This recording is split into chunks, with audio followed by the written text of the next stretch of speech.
Bom dia, galera. Tudo bem com vocês? Hoje a gente vai trabalhar um assunto que eu gosto muito. São aulas que eu acho muito interessantes de se trabalhar, que fala sobre a história da origem do universo, né? O que eu acho mais interessante desse tema é que a gente consegue perceber que a ciência está em constante mutação, né? Mas também a gente consegue perceber que no passado física e filosofia elas caminhavam juntas, né? Elas foram se separando com o passar dos anos, né?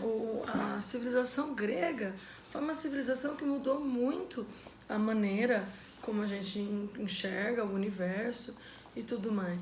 E aí nas páginas 74 e 75 a gente tem vários filósofos e a maneira como eles enxergavam o universo.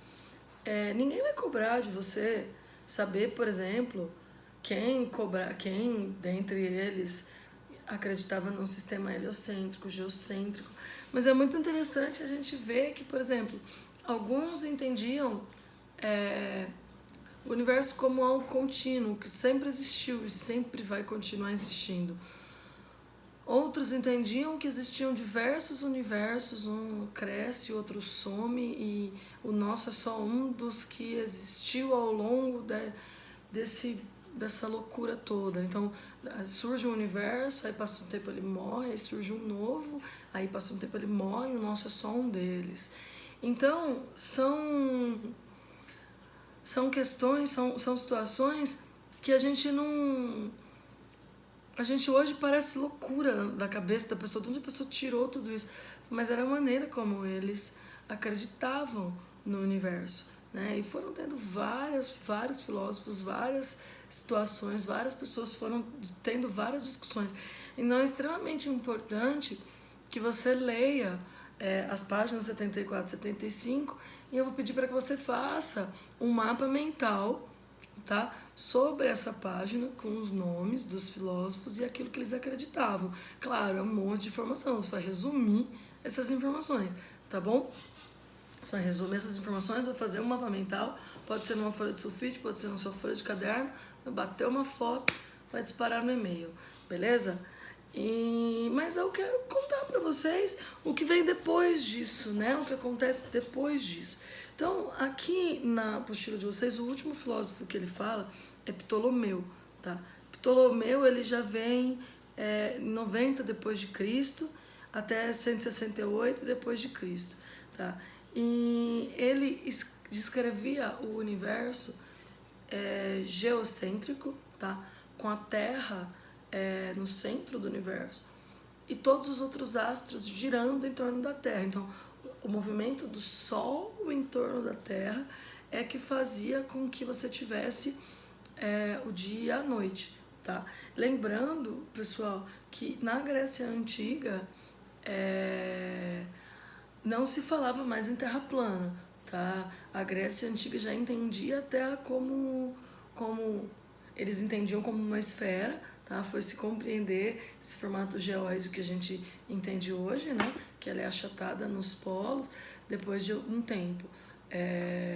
A Grécia Antiga entendia como uma esfera e os filósofos, os matemáticos daquela época já eram capazes de calcular o raio da Terra e tudo isso. Então, essa não era uma discussão. A discussão era quem é realmente o centro do universo e tudo mais. E era muito difícil pro homem se ver fora do centro do universo, né? Hoje a gente sabe que a gente não é o centro do universo. E aí é muito interessante que Ptolomeu, quando a filosofia grega, a civilização grega ruim, né, acaba, os livros e tudo que ficou dentro das bibliotecas ficaram esquecidos por mais de 300 anos.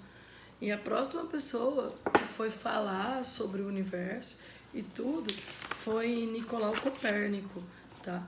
E Nicolau Copérnico, ele viveu por volta de 1473 depois de Cristo, foi quando ele nasceu. Então, e viveu até 1543. A gente dá um salto muito grande na história da humanidade, né, de 90 depois de Cristo até 1500 depois de Cristo, para a gente estar falando em Nicolau Copérnico, que é o próximo cara que estuda, tá? Isso se dá porque vem o período medieval, em que, na verdade, a Europa, que era o centro do mundo naquela época, estava com uma preocupação muito maior em guerras, em crescimento do feudalismo, então se desenvolveu muita arma, muita coisa bélica, né, muita catapulta para mandar quebrar o muro de um castelo, um negócio assim, mas não se desenvolveu muito essa parte da ciência. E Nicolau Copérnico, ele pega os estudos de Ptolomeu, que é o último filósofo grego, e fala assim, já pensou que legal se a gente, ao invés de deixar a Terra no centro, né, do universo, a gente pusesse o Sol no centro do universo, e aí a gente colocasse a Terra girando em torno do Sol? Nossa, ia ficar tão mais fácil de explicar tudo isso, né? E aí Nicolau Copérnico publica isso, e isso fica aceito por ele, naquela época, né, em torno de 1500, e fica aceito, só que da seguinte maneira: a Terra é o centro do universo, porém a gente vai imaginar como se fosse o Sol. E aí, se fosse o Sol, fica mais fácil da gente enxergar. Por quê? O que acontecia? A gente tinha os movimentos das estrelas, né? E aí existiam o que eles chamavam de estrelas fixas. O que seriam as estrelas fixas pra gente hoje? As estrelas fixas são as estrelas mesmo, tá? Porque elas têm o mesmo formato uma em relação à outra. Como assim? As constelações, né? Aqui a gente tem o hábito de ver lá as Três Marias, 1, 2, 3. Elas têm sempre o mesmo formato. Cruzeiro do Sul, que a gente sabe ver também, aprende desde pequeno, tem sempre o mesmo formato, né? Quem observa melhor o céu conhece lá as outras escorpiões, tem tem a constelação de Escorpião, tem a constelação de Áries, de Libra, e tudo isso são nomes que foram dados a essas constelações, e elas permanecem iguais. Só que existem umas estrelas que naquela época eram chamadas de estrelas estranhas, e era muito difícil se justificar o movimento das estrelas estranhas. Porque, na verdade, as estrelas estranhas, vou citar o nome de algumas delas para vocês, aí vocês já imaginam quem que elas são: Mercúrio, Vênus, Marte, Júpiter e Saturno. Eram as estrelas estranhas. São planetas. Hoje a gente sabe qual é a realidade. Está o Sol no centro do universo e todos os planetas girando em torno do Sol. Então, de tempos em tempos, esses planetas aparecem na Terra e são visíveis a olho nu.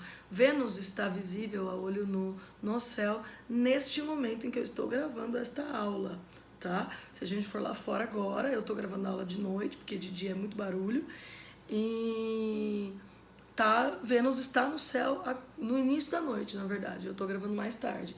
Mas no início da noite, lá para 7 horas, assim que anoitece, se você olhar mais ou menos do lado que tem a Lua, então é uma estrela bem grande, uma estrela enorme. É Vênus, não é estrela nenhuma.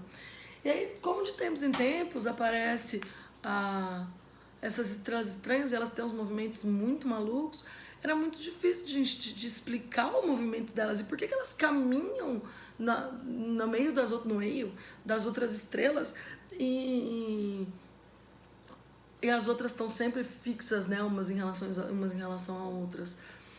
Não fixas em relação à Terra, tá, gente? Porque como a Terra está girando, essas estrelas elas vão mudando de posição, mas o formato que elas ocupam no céu, né, uma tá aqui, outra aqui, elas vão juntas, certo? Essa é a ideia das estrelas fixas. As estranhas não, elas caminham ali, porque elas não são estrelas, elas são planetas.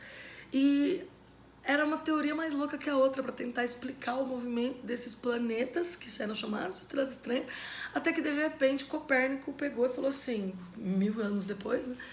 1500 anos depois, Copérnico falou assim: não, se a gente imaginar o Sol no centro, isso fica muito mais fácil de ser estudado.